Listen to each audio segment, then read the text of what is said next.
बांग्लार आवास योजना के लाभार्थियों के लिए दूसरी किश्त की राशि का वितरण शुरू हो चुका है।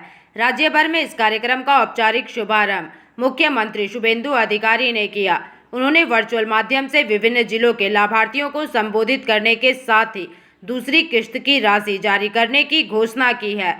इस अवसर पर उत्तर 24 परगना के हिंगलगंज बीडीओ कार्यालय में एक विशेष कार्यक्रम का आयोजन किया गया। वहां योजना के 100 लाभार्थियों को दूसरी किस्त के चेक सौंपे गए। कार्यक्रम में हिंगलगंज के बीडीओ देवदास गांगुली सहित प्रशासन के अन्य वरिष्ठ अधिकारी भी उपस्थित थे।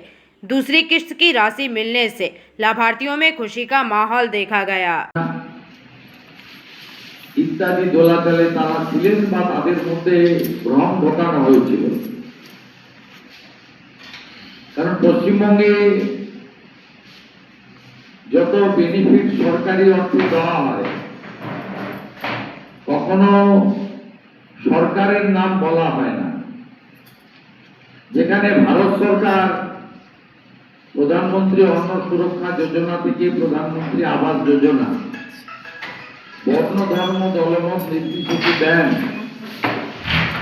কখনোই বলেন না যে নরেন্দ্র মোদী দিচ্ছেন, কখনোই বলেন না যে বিজেপি দিচ্ছেন।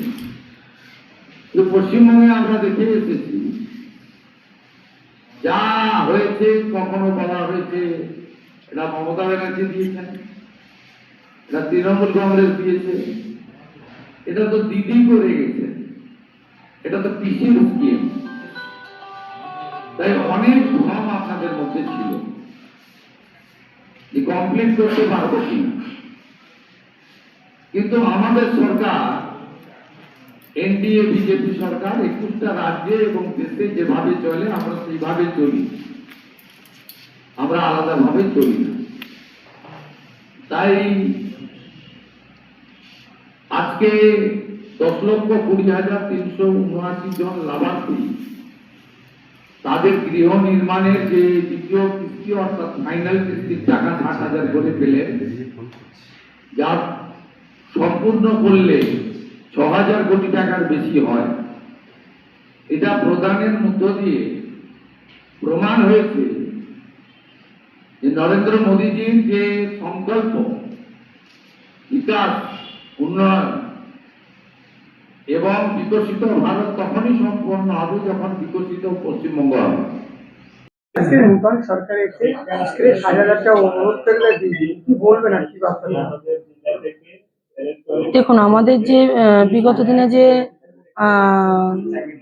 যে তৃণমূল সরকারের থাকাকালীন যে বাংলার বাড়ি ওনারা যে দিচ্ছিলেন, সেই বাংলার বাড়িকে এবং সেই বাংলার বাড়ির অনেকেই প্রথম কিস্তির টাকা পেয়েছিলেন, দ্বিতীয় তৃতীয় কিস্তির টাকা তো পাননি।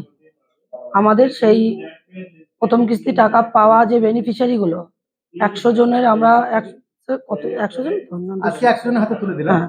100 জনের আমাদের লিস্ট করে আমরা তাদের আজকের হাতে চেক তুলে দেওয়া হলো। আর বাকিরা আস্তে আস্তে আমরা ওটা ভেরিফিকেশন করব। কেননা অনেকে এমন আছে যে ছাদ দেওয়া বাড়ি আছে, তারপরেও ওনারা ঘরের জন্য বিগত দিনে সরকার থাকাকালীন ওনারা কোনো একটা করে টাকা ওনারা ঘরের আবার নাম তোলেন, সেখান থেকে প্রথম কিস্তির টাকা পেয়েছেন। আমরা ওই জন্য বাঘের লোকজন আমরা আমাদের দলের ছেলেদেরকে পাঠিয়ে আমরা ভেরিফিকেশন করে তারপর তাদের হাতে আমরা এই আবাসের যে আমাদের বাংলার বাড়ির যে টাকাটা ওটা তুলে দেবো।